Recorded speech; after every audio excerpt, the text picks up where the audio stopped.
नमस्कार, मी समाधान वंसाळे. आज या आंदोलनाचा तिसरा दिवस आहे.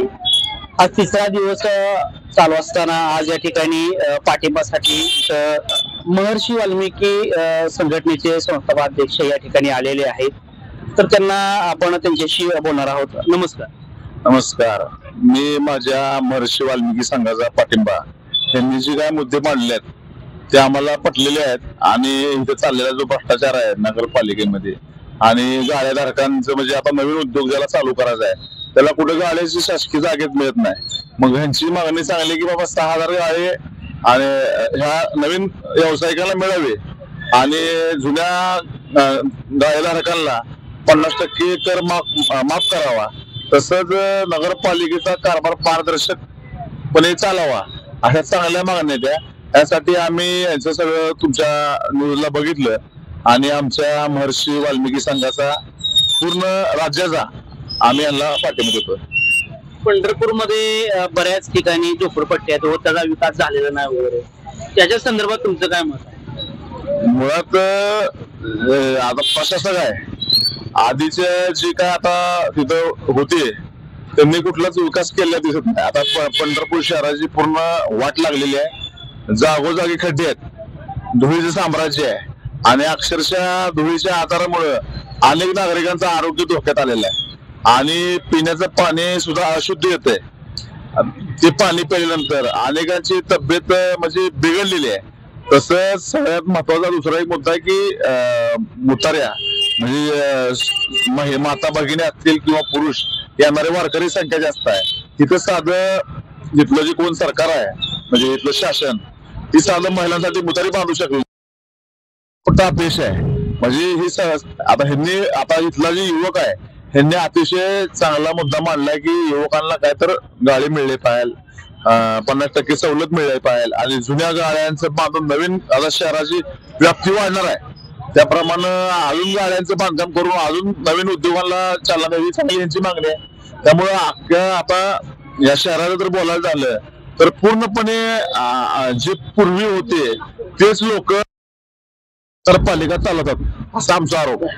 कारण प्रत्येक गोष्ट त्यांना विचारल्याशिवाय कुठली गोष्ट होत नाही आणि पाऊस जरी पडला तर प्रत्येक चौकात पाणी साठलेलं असते.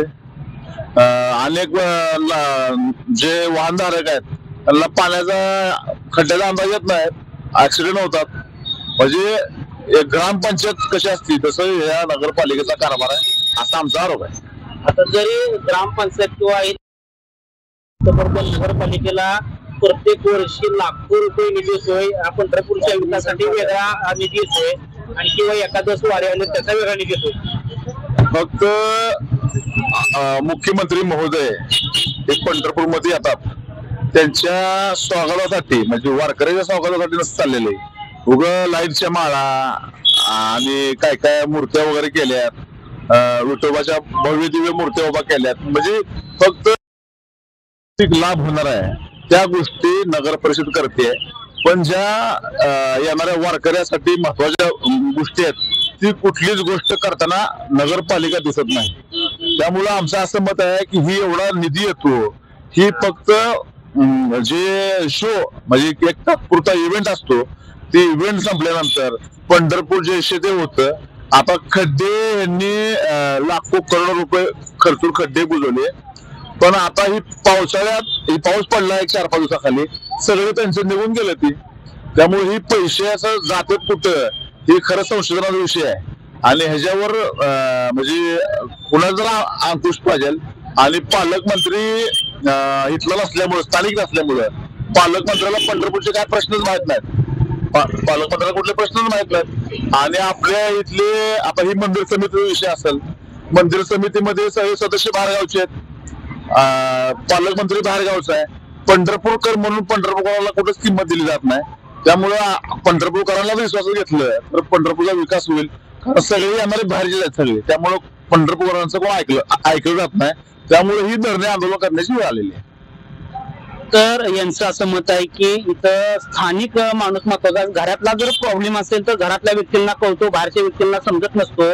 पालकमंत्री असतील किंवा असे बरेच काही लोक असतील की बाहेरची लोक असल्यामुळे इथला अंदाज येत नाही, इथलं सिस्टीम त्यांना माहित नाही. दुसरी गोष्ट त्यांनी महत्वाची मांडली की या ठिकाणी जे पुतळे उभे आहेत ते निर्जीव पुतळे आहेत आणि जे म्हणजे जीव आहे जी माणसं आहेत त्यांच्यासाठी जे कार्य करायला पाहिजे व त्यांच्यासाठी जे काय डेव्हलपमेंट करायला पाहिजे ते नगरपालिका करत नाहीये आणि शासनामध्ये काय अधिकारी असतील किंवा राजकीय पुढारी असतील ती करत नाही. ते फार महत्वाचा मुद्दा आहे. याच्याबद्दल तुमचं काय मत आहे? मध्ये जे काय गोष्टी केल्यात हे फक्त त्यांचं पैसे घ्यायचं टेंडर काढायचे त्यात आपला हातचा शिल्लक राखायचा आणि देखाव कामं करायची. मूलभूत सुविधा करायच्या नाहीत, मूलभूत जे गोष्टी आहेत त्या करायच्या नाहीत. फक्त देखावपणा करायचा, रस्त्याला लाईटी लावणे, पुतळे उभा करणे असं देखावपणा करून पैसे काढायचं काम चाललं यांचं. तर नगरपालिकेने जसं रस्त्याच्या साईडला जे पुतळे उभा आहेत किंवा ते नवीन वारकऱ्यांचे पुतळे उभा केले ते ठीक आहे, चांगली गोष्ट आहे. पंढरपूरमध्ये नवीन काय तर होत आहे, परंतु जिवंत पुतळ्यासाठी किंवा जिवंत माणसासाठी देखील काय तर करण्याची गोष्ट आहे. रस्त्यामध्ये खड्डे आहेत, खड्डे झाल्यानंतर पाऊस पडल्याचा अंदाज न आल्यामुळे लोक त्या खड्ड्यामध्ये पडून त्यांना इजा होऊ शकते, कदाचित एखाद्याचा मृत्यू पण होऊ शकतो. अशी या पंढरपूरमध्ये सध्या परिस्थिती आहे.